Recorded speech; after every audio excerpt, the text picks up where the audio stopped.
आज हम बात करेंगे अय्याम मखसूसा के बारे में जो ख़वातीन में मुख्तलिफ मिथ्स पाई जाती हैं। मिथ्स का मतलब यानी फॉल्स बिलीव्स, आपको ऐसा यकीन जिसकी कोई हकीकत ना हो। इन सब को आज हम डिस्क्लोज़ कर रहे हैं, आपसे डिस्कस कर रहे हैं। वीडियो देखते रहिएगा एंड तक।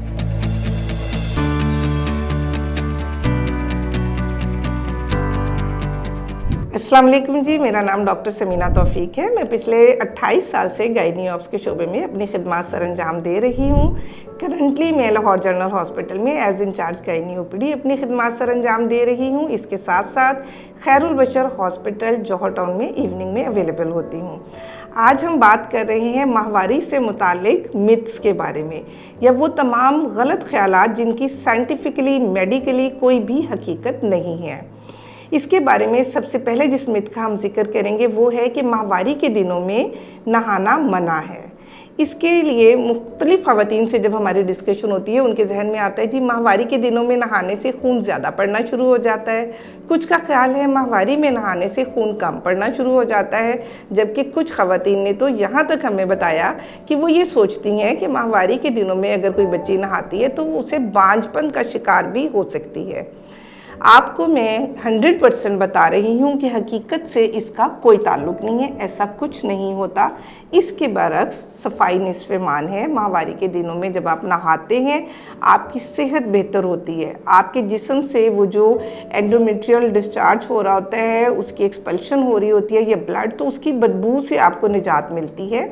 सैनिटरी पैड्स जो हमारी बच्चियाँ इस्तेमाल करती हैं उसमें वो केमिकल जेल्स इस्तेमाल होती हैं जो ब्लड को एब्जॉर्ब करती हैं, तो कुछ बच्चियों को उससे एलर्जी भी होती है। तो जब वो फ्रीक्वेंटली नहाती हैं, साफ़ सुथरा रहती हैं, तो वो एलर्जी भी नहीं होती। इसके अलावा जब आप हॉट वाटर बाथ नीम गर्म पानी से नहाते हैं तो जो माहवारी के दिनों में क्रैम्प्स होते हैं वो भी बेहतर हो जाते हैं और आप फ्रेश फील करते हैं। तो इसलिए माहवारी के दिनों में नहाना बिल्कुल मना नहीं है। लगता है बाजार के खाने बहुत खाते हो। जी डॉक्टर साहब, मैं ये मेडिसिन प्रिस्क्राइब कर रहा हूँ, वो आप ले लेना। अब कोई भी मसला हो तो मरहम से डॉक्टर की ऑनलाइन कंसल्टेशन बुक करो, क्योंकि डॉक्टर से बात होगी अब घर पर। मिथ नंबर 2 की तरफ अगर हम आते हैं तो इसमें ये आ जाता है कि माहवारी का दर्द नॉर्मल है। माहवारी यानी डिस्मेनोरिया, माहवारी के दर्द को मेडिकल की टर्म में हम डिस्मेनोरिया कहते हैं। माहवारी का दर्द अगर मामूली नौयत का है, यानी माहवारी शुरू होने से पहले या माहवारी के शुरू होने पर पेट के निचले हिस्से में मामूली सा दर्द है जो आराम करने से ठीक हो जाता है, या आप कॉफ़ी, सूप, यखनी कोई भी हॉट ड्रिंक सीखती हैं आपका ठीक हो जाता है, तो ये नॉर्मल चीज़ है। लेकिन यही दर्द अगर शिद्दत इख्तियार कर जाए तो फिर आपको डॉक्टर से रुजू करना ज़रूरी है।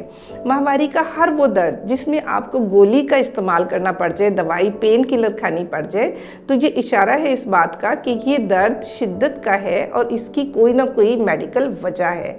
कोई पेचीदगी ऐसी है जिसको डायग्नोज करना ज़रूरी है ताकि उसका इलाज किया जा सके।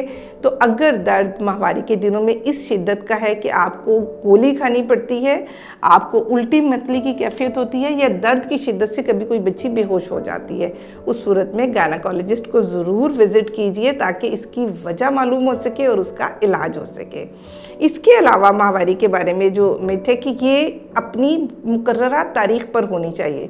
मिसाल के तौर पर अगर 10 अप्रैल को किसी को माहवारी हुई है तो अगले महीने 10 मई को ही होनी चाहिए। अगर ऐसा नहीं है तो वो बच्ची किसी न किसी पेचीदगी का शिकार है। ऐसा ख़वातीन के जहन में है, मेडिकली इसकी कोई अहमियत नहीं है और ये सच नहीं है।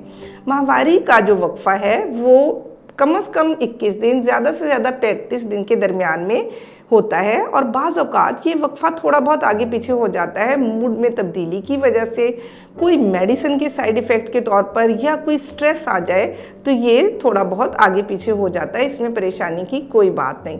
लेकिन अगर यही वक्फ़ा मुस्तकिल बुनियादों पर 2-2, 3-3 महीने का डिले हो जाए तो आपको अपने गायनेकोलॉजिस्ट को ज़रूर कंसल्ट करना है।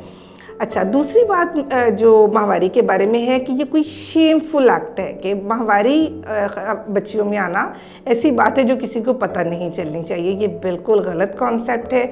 इसके बारे में ये एक ब्लेसिंग है। जब किसी बच्ची को मीनार की वो उम्र होती है जहाँ उसको पहली माहवारी आती है, वो आती है तो इट्स अ ब्लेसिंग। यहाँ से क्या पता चलता है कि ये बच्ची अपनी रिप्रोडक्टिव रिप्रोडक्टिव लाइफ में एक्टिव है, माँ बनने की सलाहियत इसमें मौजूद है और ये हार्मोन्स हैं बिल्कुल नॉर्मल है। तो ये छुपाने की बात नहीं है। इवन घर के जो मर्द हजरात हैं उन्हें भी ये बात पता होनी चाहिए ताकि वो आपका ख्याल रख सकें, आपके मूड स्विंग्स का ख्याल रख सकें, आपकी केयर कर सकें। इसके साथ साथ जो आपको कहा जाता है कि खट्टी चीज़ें नहीं खानी, ठंडी गर्म नहीं खानी, ये सब चीज़ें भी इनकी कोई अहमियत नहीं है। आप माहवारी के दिनों में अपना ख्याल रखिए, अपनी हाइजीन का ख्याल रखिए, अपनी ग़िज़ा का ख्याल रखिए ताकि आप इस पीरियड को आराम से गुजार सकें। दर्द की सूरत में मैं फिर कहूँगी ज़रूर रब्ता कीजिए। अगर किसी भी कॉम्प्लिकेशन की सूरत में या डिसमेनोरिया है या दर्द की शिद्दत से मुतालिक कोई सवाल आप पूछना चाहते हैं तो आप marham.pk के through online as well as in clinic अपनी कंसल्टेशन बुक कर सकते हैं। अपना बहुत ख्याल रखिएगा। फ़ी अमान अल्लाह।